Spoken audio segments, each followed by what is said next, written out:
What's shaking, guys? It's Feldy bringing you another Clash of Clans video, and today we are getting into some basic strategies of the game. Now, I've been playing Clash for a long time, and we have some brand new members into my my clan, and they've been kind of asking some basic questions that I figured, why not throw together a video, because I'm sure a whole bunch of people have these questions out there. So, first and foremost, they're asking, okay, what do I do when I upgrade to my next Town Hall level? Well, each Town Hall is going to be different, and each player is going to be different.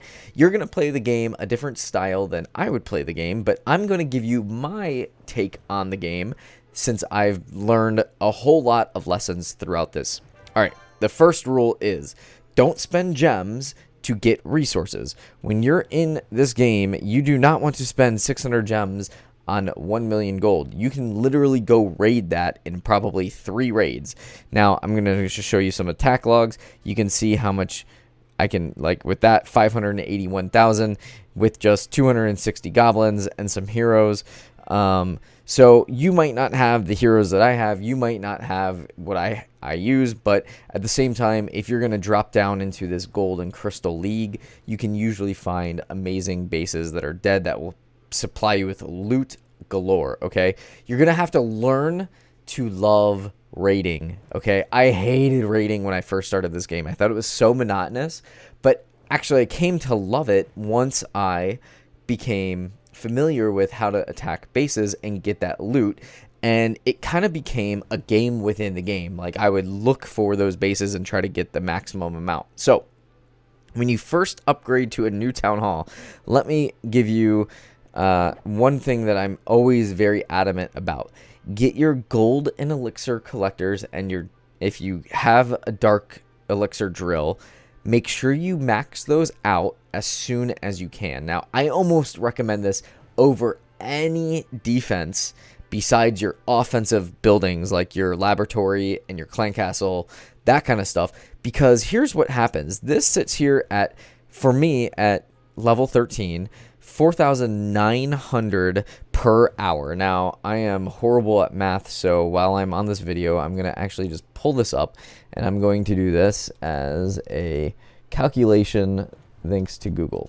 All right, so for 1 day's worth of a max elixir collector, you get 117,600 resources. Okay, now, let's just say you boost that, you get double that, right? So you could easily do that with magic items. So that is a beautiful thing. Now, that's the first thing that I usually do when I upgrade to the new town hall. I place all the traps that are free or 0 time. They might cost a couple resources, so 1 million in gold, but I typically will have that, or I can go raid for that. So I usually do that, and then I get my resource collectors upgraded first thing. Now, the second thing I do is I always upgrade my laboratory and my clan castle, because you have more ability to get higher end troops. Say you're Town Hall 7, you upgrade your clan castle, you're going to have 20, I believe, is what it is, versus 15, and you'll be able to carry a dragon. And if your clan is maxed out, they can give you a max dragon, and you can usually annihilate a base at those lower levels with the higher clan castle troops. So that is a very, very big key when you're playing this game and you're just starting out and you're trying to engage with better troops and get more loot and upgrade. Now, obviously, in an ideal world, you would want to distribute your 5 builders, if you have 5, evenly throughout your defenses after you upgrade your lab and your clan castle. Now, you also want to upgrade your barracks if you can unlock a new troop. So as you go throughout the game, you're going to start upgrading, say, electro drags or miners or your baby drags or your P.E.K.K.A. or the dragon, whatever you're going to do. You also want to try to get your dark barracks upgraded as well with a golem, a witch, a Lava Hound, a Bowler, and then, of course, now the Ice Golem. Now, I will say Bowlers are probably one of my favorite troops in the game. If you are Town Hall 10 and above, you get them. You can get them to level 2 at Town Hall 10, level 3 at Town Hall 11, and they are awesome, awesome troops. Now, you have to find a little army comp that works for you, and what you want to do is focus on upgrading those troops. Now, if you notice, I don't use baby dragons, so I don't have that upgraded. I also don't use Barch, so I haven't upgraded my barbs or archers yet. So, in terms of my spells, I don't need a max poison because I never really got the value out of it. I could usually annihilate clan castle troops in a war without using a max poison. So these are kind of just tips and tricks that I've learned is I don't go and upgrade things that I don't use. I used to do it, and I used to think I have to max out every single thing. Well, if you don't use any of the troops, it doesn't really make a difference to upgrade them and spend 100,000 dark elixir when you could be upgrading your queen or king for that amount. So what you want to do is focus on those troops, focus on a few of the spells that you're going to like to upgrade. For me, I always use Rage and I always use Heal. So these two are really, really big to upgrade, and you can upgrade them to max quick. So I think Town Hall 10 and even Town Hall 9, you get max Rage. Town Hall 10, I believe you get max Heal. So a Freeze is another one that I love. That's a great spell. Your Earthquake is probably the last spell that you need to upgrade.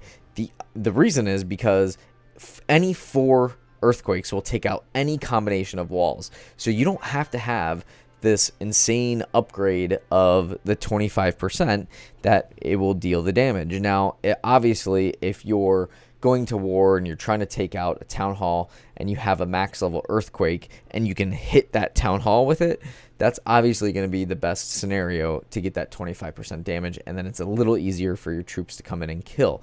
Now, I typically do walls last, and then from there on out, I like to upgrade the items like archer towers, cannons.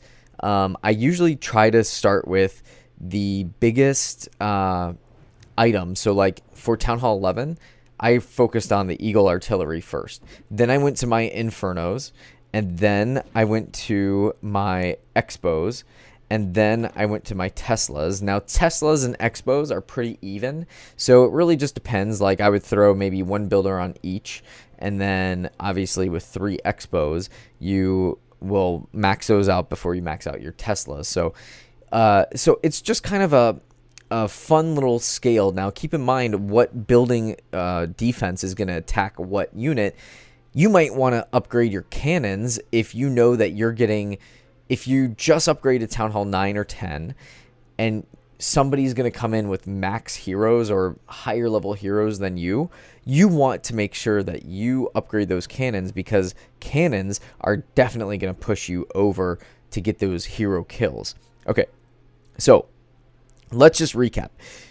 Offensive, you're going to do Clan Castle and your lab first, and then you're going to start working on your collectors, your gold mines and your elixir collectors and your dark elixir drills. Now, lower levels, Town Hall 8 and 9, you definitely, and actually, so it kind of goes like this. Air defense should always be a first one to upgrade.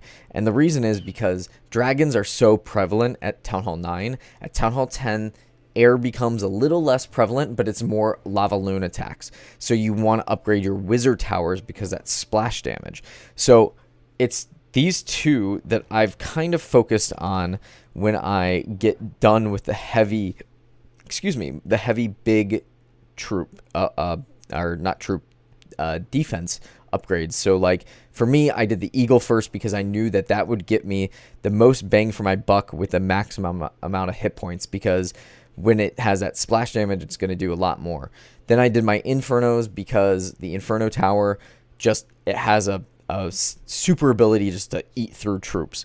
Then I did my Expos because those would kill all those little spammy troops. And then I did my Teslas because those also hit really hard on like P.E.K.K.A.s and then obviously heroes. And then I kind of did my Air D and my Wizard Towers next. And then I finished off with Cannons and Archer Towers. Now, you might say, well, Archer Towers can hit ground and air, you know, and then you have Bomb Towers, which I did last, and same with Air Sweepers. But Air Sweepers are a great defense as well. It's hard to kind of categorize them in an order because they are so equal towards the bottom, but Archer Towers are great. You just want to make sure that you get one upgraded and then have something else upgraded like a cannon. So you're not just doing the Archer Towers all together. You kind of want to spread it out. That's kind of what I've learned is the best way to maximize your base layout. So I hope that helps. In terms of getting into spells and other things later, we'll get into that. I'll do a whole other series, especially for like Town Hall 8s and 9s and 10s. So until next time, Feldy, peace.